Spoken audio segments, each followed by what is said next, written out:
Hello అండి. Just 1 hour back చాలా బాధాకరమైన ఒక వార్త విన్నాను. విషయం ఏంట్రా అంటే, ఒక రైతు తన గొర్రె పిల్లలు సరిగ్గా మేయలేదని తన ఊర్లో ఉండే ఒక రైతును ఆశ్రయించగా, ఆ రైతు తన ఇంట్లో అలమారులో మందుంది, దాన్ని తీసుకెళ్ళి పెట్టు అని పని చేసుకుంటూ ఆ మాట చెప్తే, ఇచ్చిన ఆయన దగ్గరుండి ఇవ్వలేదు. తీసుకెళ్ళి ఆయన ఏ మందు, ఎందుకు పని చేస్తుందని చెక్ చేసుకోకుండా ఆ మందు 14 గొర్రె పిల్లలు పెట్టడం వల్ల ఈరోజు 14 గొర్రె పిల్లలు ఇమ్మీడియేట్‌గా చనిపోయినాయి.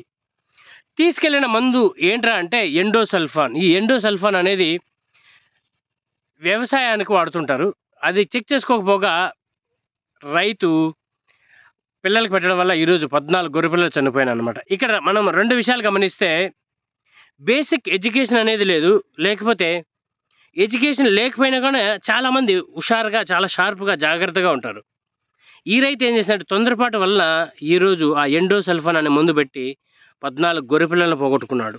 14 గొర్రె పిల్లలు 2000తో జమ కడితే 28,000, 5,000తో కడితే రూ. 70,000 ఈరోజు ఒక సంవత్సర పంటని నష్టపోయాడనమాట. వేమరపాటుతనం అంటారు, లేకపోతే అజాగ్రత్త అంటారు, లేకపోతే బేసిక్ ఎడ్యుకేషన్ లేకపోవడం వల్ల ఈరోజు తన రైతు ఒక ₹1,00,000 దాకా ఈరోజు నష్టపోవాల్సి వచ్చిందనమాట. సో చాలామంది ఎడ్యుకేషన్ నెగ్లెక్ట్ చేస్తుంటారు. సో ఎడ్యుకేషన్ అనేది ప్రతి ఒక్క చోట అవసరం ఉంటుంది. ఆచి తూచి డెసిషన్ తీసుకోవాల్సి ఉంటుంది.